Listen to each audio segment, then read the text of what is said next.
তৃণমূল কাউন্সিলরের মারে বৃদ্ধের মৃত্যুর অভিযোগ। ধৃত উত্তর ব্যারাকপুরের 23 নম্বর ওয়ার্ডের তৃণমূল কাউন্সিলর রবীন্দ্রনাথ ভট্টাচার্য। গতকালই তার 7 দিনের পুলিশ হেফাজতের নির্দেশ হয়েছে। জামিন চেয়ে আদালতে সওয়াল করেছেন নিজেই ধৃত আইনজীবী এবং তৃণমূল কাউন্সিলর। জামিনের আবেদন খারিজ করে 7 দিনের পুলিশ হেফাজতের নির্দেশ দিল আদালত। অভিযুক্ত কাউন্সিলরকে 6 বছরের জন্য আগেই সাসপেন্ড করেছে তৃণমূল কংগ্রেস। বাড়ির জমিতে প্রতিবেশীর বিরুদ্ধে বেআইনি নির্মাণের অভিযোগ, আর সেই বেআইনি নির্মাণের প্রতিবাদ করায় বৃদ্ধের ছেলেকে প্রথমে মারধর করা হয় এমনটাই অভিযোগ ওঠে, এবং ছেলেকে বাঁচাতে গেলে 81 বছরের তুলসী অধিকারীকে লাথি মারার অভিযোগ ওঠে এই তৃণমূল কাউন্সিলরের বিরুদ্ধে। ব্যারাকপুর ক্যান্টনমেন্ট হাসপাতালে নিয়ে গেলে বৃদ্ধকে মৃত ঘোষণা করেন চিকিৎসকরা। গ্রেফতার করা হয় তৃণমূল কাউন্সিলর তথা আইনজীবী রবীন্দ্রনাথ ভট্টাচার্যকে।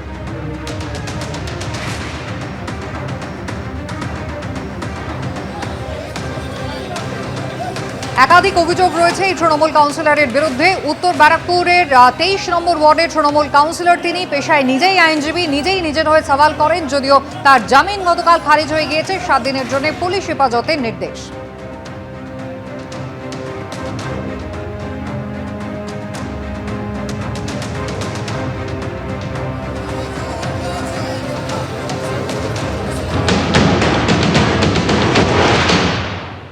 আমরা এই মুহূর্তে রয়েছি ঘটনাস্থলে। ক্যামেরাম্যান শুভঙ্কর লা তোমাকে দেখাচ্ছি। এই হচ্ছে রবীন্দ্রনাথ ভট্টাচার্যের তৃণমূলের যিনি ওয়ার্ড কাউন্সিলর, তার কার্যালয়, এবং এখানেই চায়ের দোকানের সামনে তিনি বসেছিলেন। এবং আমাদের সঙ্গে রয়েছেন একজন প্রত্যক্ষদর্শী, তিনি কি দেখেছেন জেনে নেব। আপনি তো কালকে এসেছিলেন, চায়ের দোকানে বসেছিলেন, কি হয়েছিল? রবীন্দ্রবাবু কোথায় বসেছিলেন?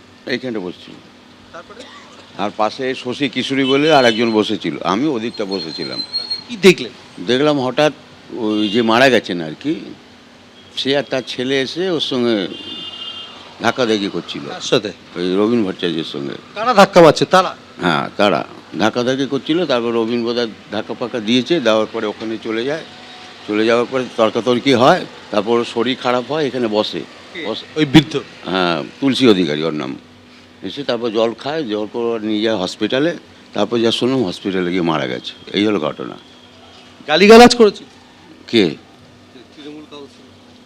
সবাই করেছে, ও যেরকম করেছে ও করেছে, উভয় পক্ষই তর্কাতর্কি করেছে, গালিগালাজ করেছে, এখানে তর্কাতর্কি হয়েছে দুজন। নিয়ে ঝামেলা? ও সেটা আমি জানতাম না, পরে জানলাম ওদের বাড়ি ওখানে নিয়ে গন্ডগোল। সেটা আমার জানতাম না, ওটা আমার জানার বিষয় ছিল না।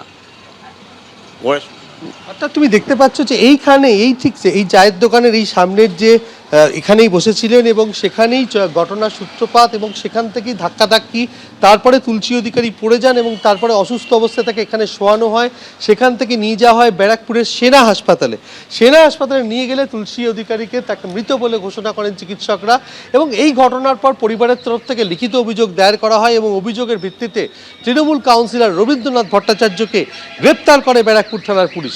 কিন্তু প্রশ্ন হচ্ছে, বেআইনি নির্মাণের প্রতিবাদ করেছিলেন এই তুলসী অধিকারীর পরিবার, এবং দীর্ঘদিন ধরে টালবাহানা চলছিল এবং বেআইনি নির্মাণ, এবং সেই বিষয়টি 23 নম্বর ওয়ার্ডের তৃণমূল কাউন্সিলরকে তারা জানিয়েও ছিল। কিন্তু তৃণমূল কাউন্সিলর তাদের কথায় কর্ণপাত করেননি এবং কোনো পদক্ষেপও নেননি।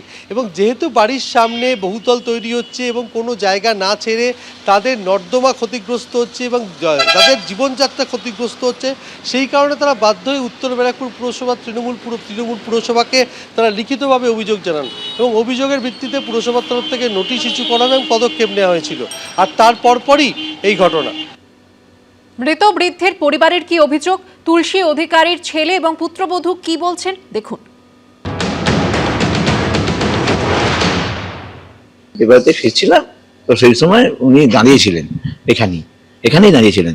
দাঁড়ানোর পর আমাকে বললেন যে এই শোন, তুই বাড়িটার ব্যাপারে দিয়েছিস, চিঠি দিয়েছিস? আমি যে হ্যাঁ, রবীন্দ্রনাথ ভট্টাচার্য কাউন্সিলর 23 নম্বর, কালকেই 9:30 নাগাদ। তো বলতে যে তুই চিঠি দিয়েছিস? আমি বললাম হ্যাঁ। কেন? আমি বললাম বাড়িটাতে বলে তুই লিগাল তুই জেনে গেলি কোনটা ইনলিগাল কোনটা লিগাল, জেনে গেলি? আমি বললাম যে হ্যাঁ, সেটা তো জেনে, যে আমাকে জানিয়েছিলিস? আর না, আপনাকে জানিয়েছি। আমাকে জানিয়েছিস তো? না, হ্যাঁ, তোর আমাকে না জানিয়ে তো এত বড় হিরো হয়ে গেছিস নাকি? নিজেকে হিরো মনে করছিস? দিয়ে তারপরেই বলার পরেই সঙ্গে সঙ্গে অকাট্য ভাষায় গালাগালি দিতে শুরু করেছে। চলে এলাম, আমার বাড়িতে এসেছি। আমার বাবা বললো কি হয়েছে রে? আমি বললাম এই ব্যাপার। বললো যে চত দেখি কেন গালাগালটা দিল। পাঠিয়ে বসে ওখানেই ছিলেন। তারপরে ওই খেয়াঘাটের ওতে, বালিঘাটে, মানে খেয়াঘাটের ওখানে। তারপর উনি বললেন যে দাদা আপনি কি বলেছেন? বাবা এই কথাই বলেছেন। বাবা এর থেকে কোনো কথা বলেনি। আপনি কি বলেছেন? তখন বলতে যে কি বলেছি মানে? তুমি আমাকে করতে না, বাবাকে সত্যি একটা বাজে ভাষা গালাগাল দিয়েছে, দেওয়াতেই বাবা কলারটা ধরেছে।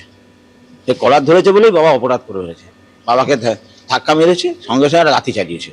বলতে যাতে ওনাকে তো অকথ্য ভাষায় গালিগালাজ করেছে, তারপরে প্রথমে একটা ধাক্কা মেরেছে, ধাক্কা মেরে বাবা একবার পড়ে গেছে, আমার হাজব্যান্ডকে চত্থাপ্পড় মেরেছে, আমার হাজব্যান্ড ওনার পা ধরে নিয়েছে যে যা বলার আমাকে বলুন, আমার বয়স্ক বাবাকে কিছু বলবেন না। বলাতে তখন বলেছে যে আমার বউ মারা গেছে বলে তোদের এইটুকু মেরেছি, নাহলে এখানে পিটিয়েই মেরে ফেলতাম। কে বলেছেন? রবিন ভট্টাচার্য। তারপরে আবার বাবাকে আবার যখন একটা লাথি মেরেছে তখন বাবা উল্টে পড়ে গিয়ে সেন্সলেস হয়ে গেছে। এবিপি আনন্দ, এগিয়ে থাকে, এগিয়ে রাখে।